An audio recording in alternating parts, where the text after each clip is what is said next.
Қалайсыздар достар? Бүгінге жалпы обзор өте ауқымды болады деген ойдамын. Өйткені біздер бүгін акцияны да қосатын боламыз.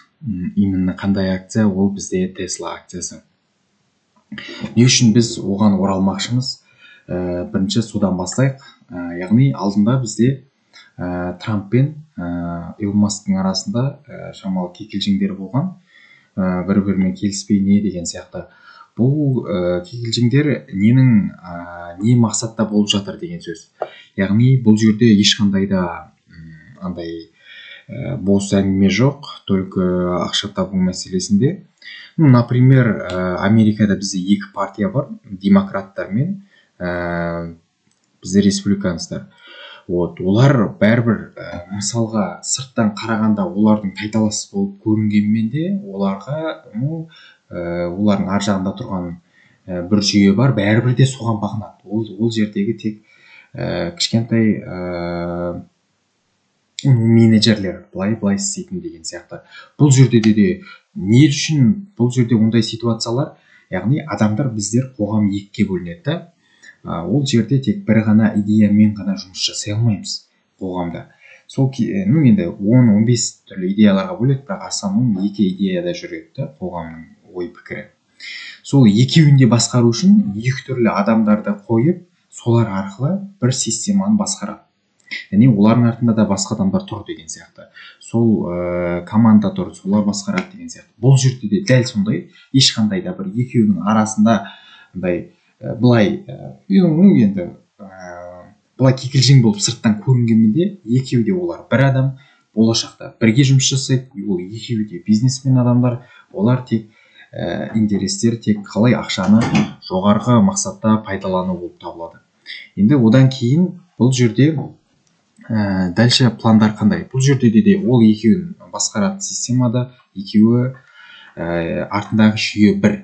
Яғни болашақта осы искусственный интеллект жайылды, потом тех компанияларға да барлығына да федеральный системадан ақша бөлінеді, по-любому бөлінеді. Алдағы уақытта уже көретін боласыздар. Енді біздер бұған қандай жалпы бұл енді бәрін біліп тұрып, қалай біз ақша таппай кетеміз деген сияқты вопростар туындайды ғой. Енді біздер Теслаға оралайық. Қазір например, мына ситуацияларға байланысты құлап кеткен. Қазір міне 292 болып тұр. Алдағы уақытта 238 сол жақтардан енді сатып алуға барады. Бірақ мен бұл жерден сатып алмаймын Тесланың акциясын. Енді ақша бөлгеннен кейін, ақша бөлем дегенше мына жерге дейін құлайды. Ақша бөлгеннен кейін қайта мына жерлерге дейін өседі. Бірақ ол мына жаққа дейін құлауға бізге дальнейшем цельдер бар. 175-180 арасында осы жаққа дейін құлау. Мына жерде краткосрокқа мына жерден сатып алып, 300-ден сатуға болады. Кішкене сондай әрекеттер жасайды, бірақ үлкен суммаларға мына 175-180 арасын күтетін боламын. Өйткені неге? Бұл аралықтарда бізде былайдан келатқан поддержка уровень бар, былайынан тұрған уровень бар. Енді бізде 125-ке дейін құлау ықтималдықтары бар негізі. Мен сол жерге, мына жерге бір 60-70%-на, мен ақшамның әр активке бір примерно 3-5% ақша бөлем жалпы. Соның 3-5%-ның ішінен 60-70%-ға осы 175-180 бағаларына сатып алатын боламын. Қалған 30%-ын мына 120-130 бағаларға сақтап қоятын боламын. Если дальше сол жерге құлап жатса, қайтадан сатып алатындай. Енді средний баға менде примерно мына жерлер шығып қалады. Түсіндіңіздер ғой, мен қандай ақшамды бөлейін деп отырмын. Например, менде $100,000 болса, примерно мына жерге $20,000 бөлетін болсам, соның тек 15,000-ын алып, қалған 5,000-ын мына жерден аламын деген идеяда айтып жатырмын. Жалпы сол Tesla бойынша айтарым, яғни бұл енді криптоға да тесіне қатысты болмаса да, былай жағажай ретінде қатыстары бар. Сол арқылы біздер ориентация жасасақ болады. Өзім жалпы мен сондай мақсатта ориентация жасаймын. Мен тек крипто емес, осы акция портфельдерінде де сатып алып сондай жұмыстар атқарам. Бірақ крипто сияқты емес, крипто сияқты ауқымды ақшаларға алмаймын деген сияқты сондай. Алдындағы осы кикілжіңдерге байланысты айтарым осы. Яғни алдында біздерде мына жерде жазып кеткен болатынбыз. Енді ол кезде құлаулар болды, шамалы активтер нелер сатып алдық. Бірақ енді сол бойынша қалды. Енді мына көрсетіп жатқан менде Investor деген телеграм канал. Бұл жақта жаңалықтар салып отырамын. И потом трейдингке қатысты мәліметтер салып отырамын, анализдер беріп отырамын. Өзімнің ойымды барлығын осы жақтарда мен салатын боламын.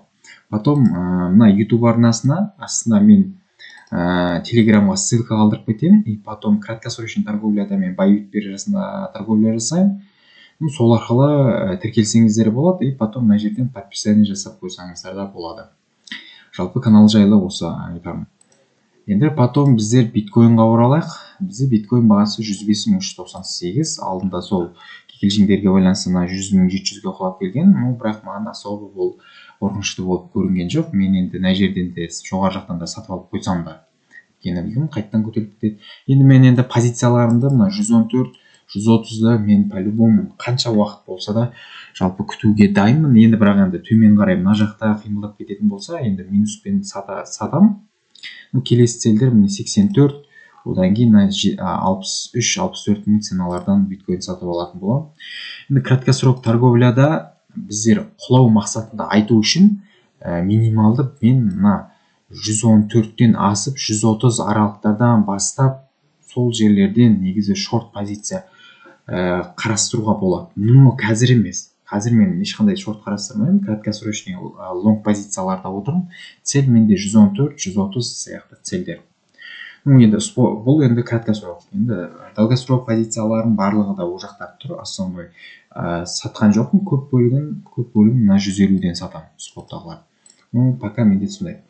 Потом эфирум монетасына оралайық. Эфирум монетасын қарасаңыздар, мына флажок күйіне келіп жатыр. Флажок күйіне. Болашақта енді мына жерге дейін енді біздер мына сары ценадан алдық қой. Әлі тұр да. Цель мына 3058, мынаны бұзып атса бізде 3500-ге дейін цель. Основной бірінші цель мына 3058 болып табылады. Осы жаққа дейін көтерілу ықтималдығы өте жоғары. Енді дәлше төмен қарай құлап атса, мен мына 2152-ні күтетін боламын. Бірақ енді бұл құлау енді бұл жерге дейін құлайды деп ешқандай да шорт ашпаймын. Лонг позициям тұра береді. Өсетін болса мына жаққа дейін ұстайтын боламын. Егер құлап кетіп жатса безу-бедік шығып, мына жерден мен қайтадан лонг позициясына кіретін боламын. Ешқандай да шорт, эфирум бойынша шорт ашпаймын. Бізде потом доминацияда пока бір орында тұрып қалды. Енді мына жерлер бізде сату уровендері ғой, негізі шартовый да. Енді жоғары қарай да құлап кету, өсіп кету мүмкін деген сияқты. Енді побольше менде вероятность төмен қарай құлау болып тұр, доминацияның төмен қарай.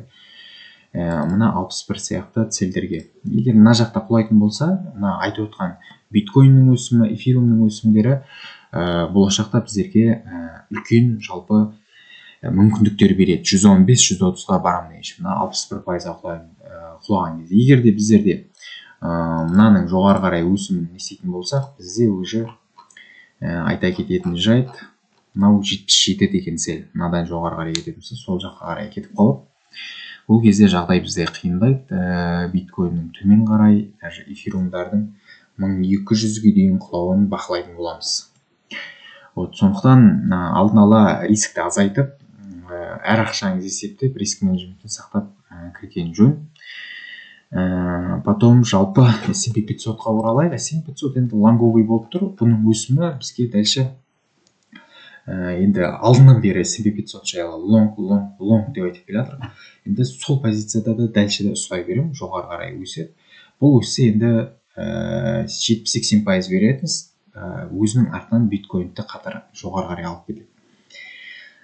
Потом сол жалпы. Бүгінге айтарым осы. Телеграмға подписание жасаңыздар, ютубқа подписание жасаңыздар. Барлықтарыңызға профитпен шығуларыңызға тілектеспін. Пока-пока.